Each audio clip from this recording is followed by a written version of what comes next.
Hello there, Mr. Sutton here, bringing you the AB Calculus 3-7 Part 1 homework solutions on the chain rule.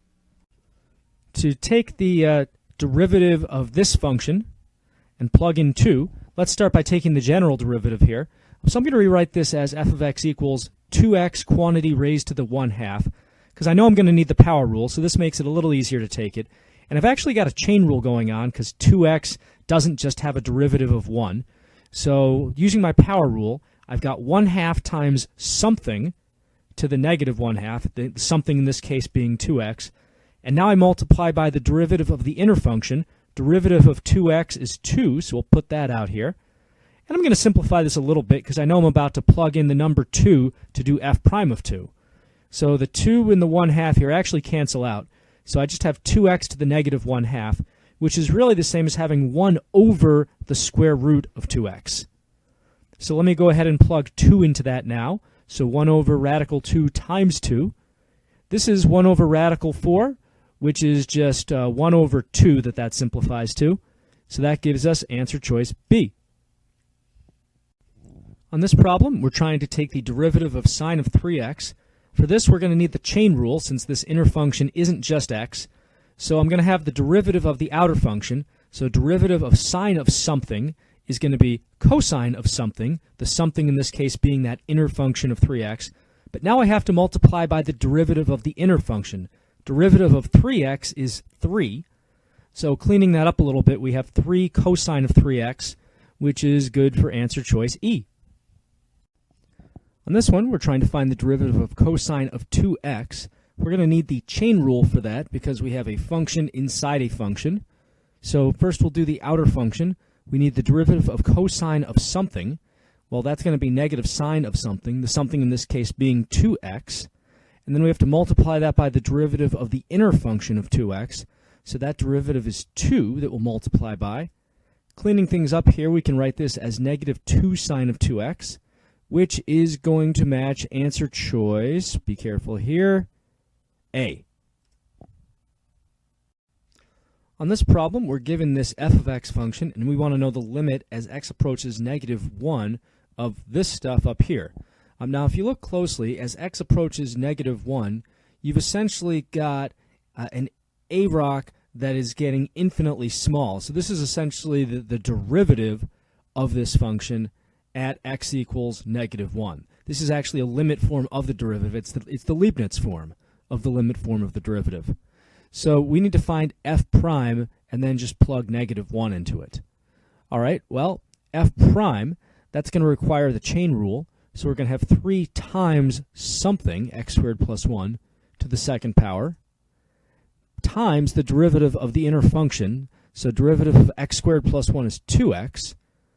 And now I'm just going to plug negative 1 into all of that. So I've got 3 times negative 1 squared plus 1, all of that squared, times 2 times negative 1. And let's see here. This is going to come out to, we've got negative 1 squared is 1 plus 1 is 2. Square that, we've got 4. 3 times 4 is 12. We're multiplying that by negative 2. So negative 24, choice A.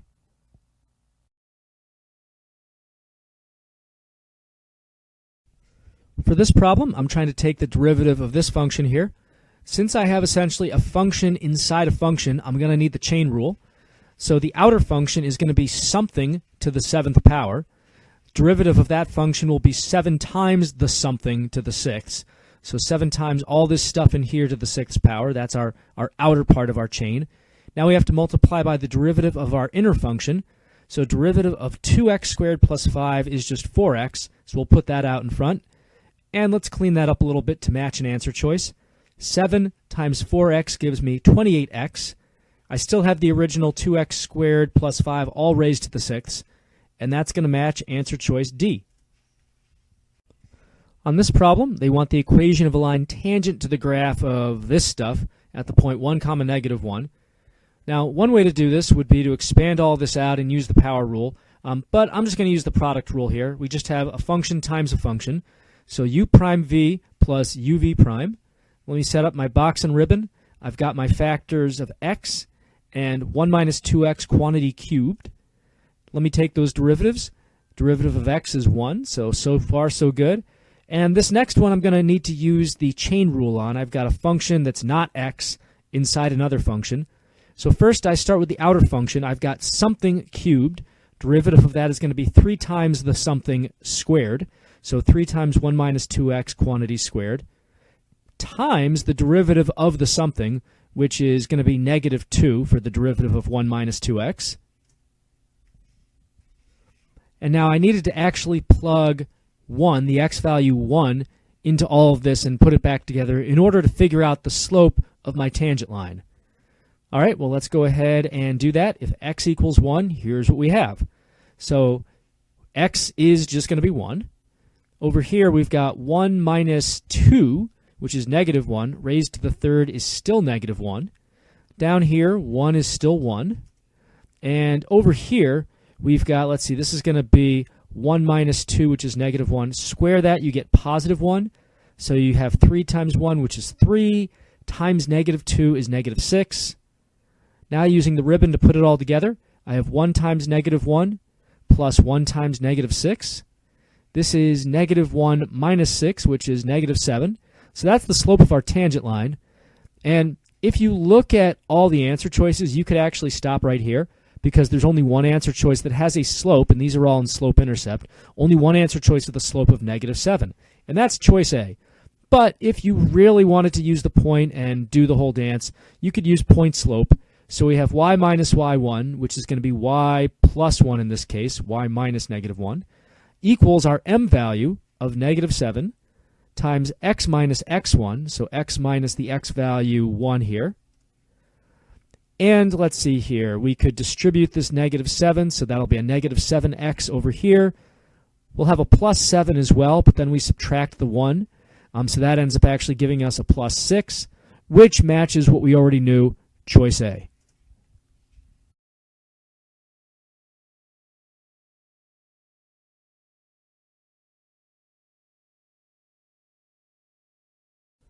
On this problem, we're defining f prime of x as this crazy looking function here, and g of x is just f of x squared minus 1. Based off of that, we want g prime of 2. All right, well, let me take the derivative of g in general and plug 2 into whatever craziness we get. So g is actually a composition of two functions. It's the f function, which we don't really know, and we have an x squared minus 1 plugged into it. I mean, we know f prime. We don't know what the original f function is. But that's okay. The derivative of g, just using our chain rule, is going to be f prime of the inner function times the derivative of the inner function, which is 2x. All right. Well, let's go ahead and actually plug 2 in, because we know x is supposed to be 2, and then we'll figure out how that shakes out with this f prime function over here. So just plugging in 2, I've got f prime of 2 squared minus 1 times 2 times 2. So this is going to be f prime of, I guess this is 3 with a 4 out in front. So 4 f prime of 3. So this is 4 times this crazy function with 3 plugged in. So we have 3 minus 2 cubed, 3 squared minus 4, all over 16. And all of that is getting multiplied by a 4. Well, it's PEMDAS time because we have to match an answer choice. We can't just leave it unsimplified. So we have, first off, let's deal with the numerator here. We've got 3 minus 2, which is 1. Cube that, you still have 1, so that's kind of a non-factor. Over here we have 3 squared, which is 9, minus 4 gives us 5. So our grand total in the numerator, not worrying about this 4 just yet, is going to be 5. Now this 4 conveniently cancels with the 16 here to give us 1 over 4. So we just have a 4 downstairs. And that matches answer choice B.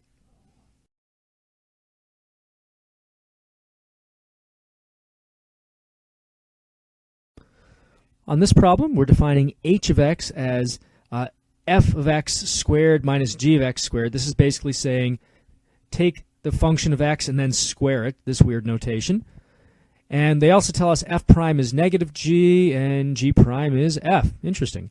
So they want to know h prime. I think the easiest way to do this problem is just to start taking the derivative of the h prime they gave us, and then these other pieces will probably get used along the way.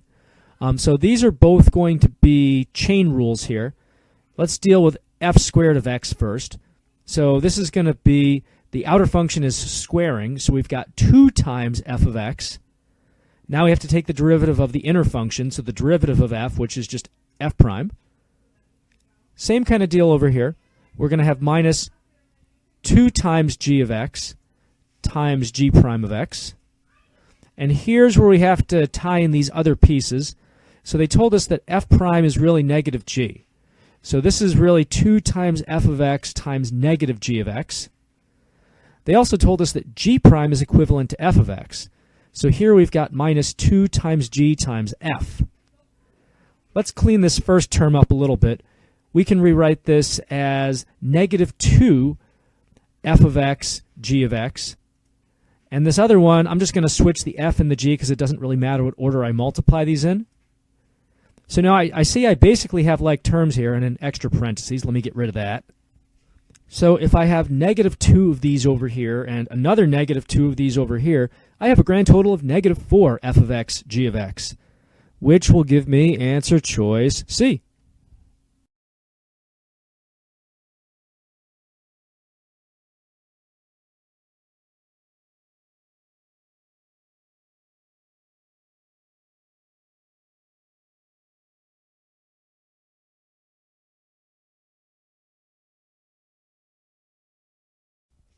On this problem, I'm trying to find f prime of 0 for this f function. We're going to start by just taking the general derivative of f using the chain rule because we have this inner function here.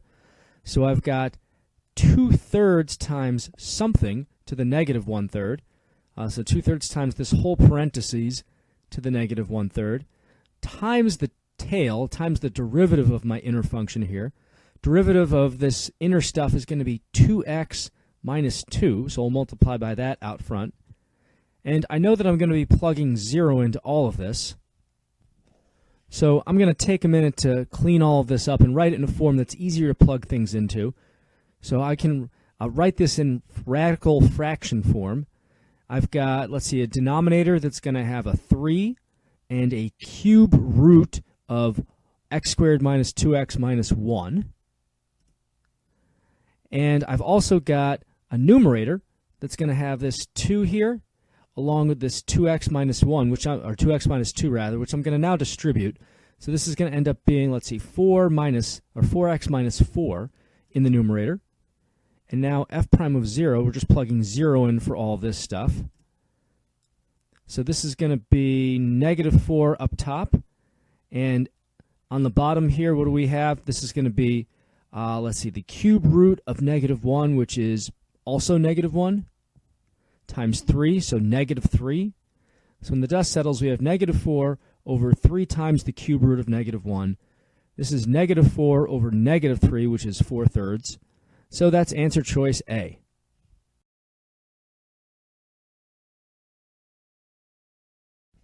For this problem, we want the derivative of cosine of 3x at pi over 9.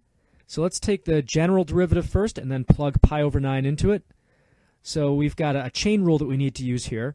We need the derivative of cosine of something. So that's going to be negative sine of something, negative sine of 3x. And we're multiplying by the inner tail, the inner derivative of 3. So now I could think of this as just negative 3 sine of 3x. Plugging pi over 9 into that expression now. I'm going to end up with, I'm really taking the sine of pi over 3 if I reduce that. That's sine of 60, which is radical 3 over 2. So I have negative 3 times root 3 over 2, which I can simplify to negative 3 root 3 over 2, giving me answer choice E.